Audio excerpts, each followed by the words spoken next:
The tool that I want to introduce this to for our next phase of the project, now that we have our length and width dimensioned on here, is this step shear.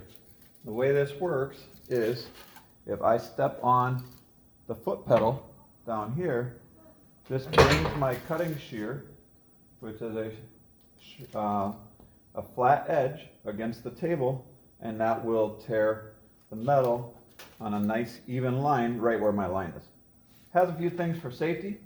We don't want to get our fingers next to the guide here. I'll see if I can get closer camera view and get this a little less fish-eared here, or fish-eye. Okay, so I want to keep my fingers behind this guard. Okay, this is not our cutting surface. The cutting surface is actually this edge right here. And when we line up our piece, we need to look down in between this yellow guard and the green cutting area. My camera's a little rocky because of the tripod here, in here. So what we want to do is we want to line our piece up in here.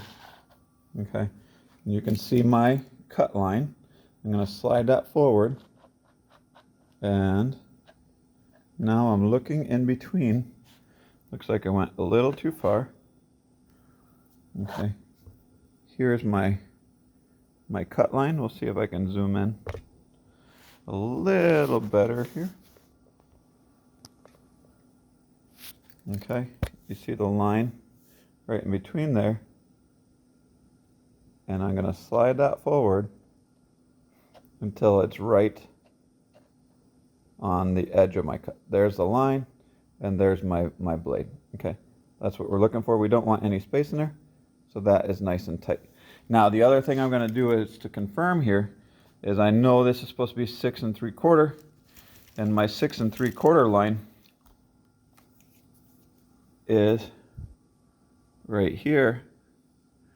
Okay, so I'm lined up right where it's supposed to be. Now for the safety part of this, let me put the camera back down here.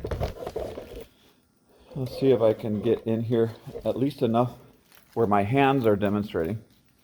Okay, I can hold my hands here. Any rule of thumb in the shop is to keep our hands back about 4 inches from the cutting surface.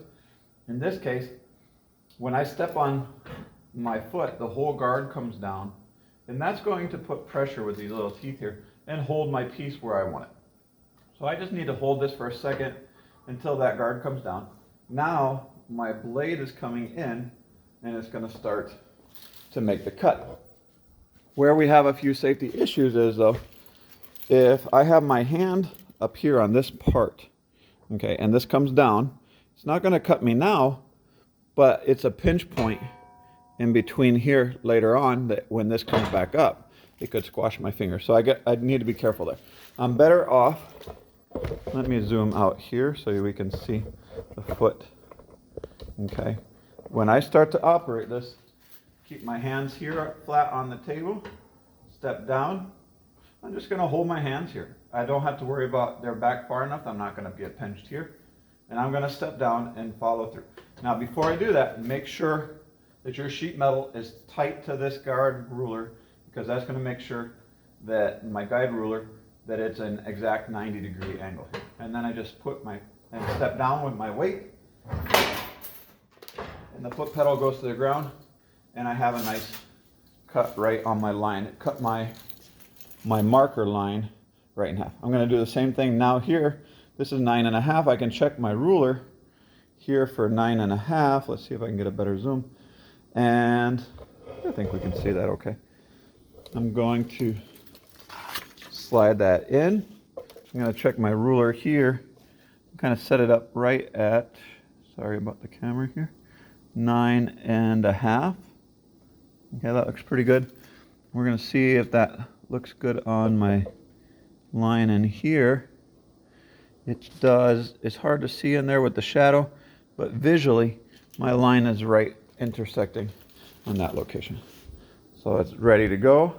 As soon as I put pressure down on the pedal here, this yellow guard is going to come and it's holding my sheet metal in place. Make sure it's tight to my guide ruler and step down. And our part is its exact dimensions at 9.5 and 6 3/4. Okay, so one person operation tool. We don't want people messing around behind me when I'm in the area cutting this, so that nobody gets hurt. We have a few other things that could pose an issue. We have a tripping hazard down here if you get too close and you're horseplaying in the shop. And these bars out here, if you're watching, this is so that I can set my distance for me making repeat cuts. But this is the right height to catch you kind of in your gut. So we need to be conscientious of these sticking out while we're walking past that. All right, thanks for joining me in this part of the video. We're going to go back into the desk and finish laying out the dimensions on our part. We'll see you in the next one.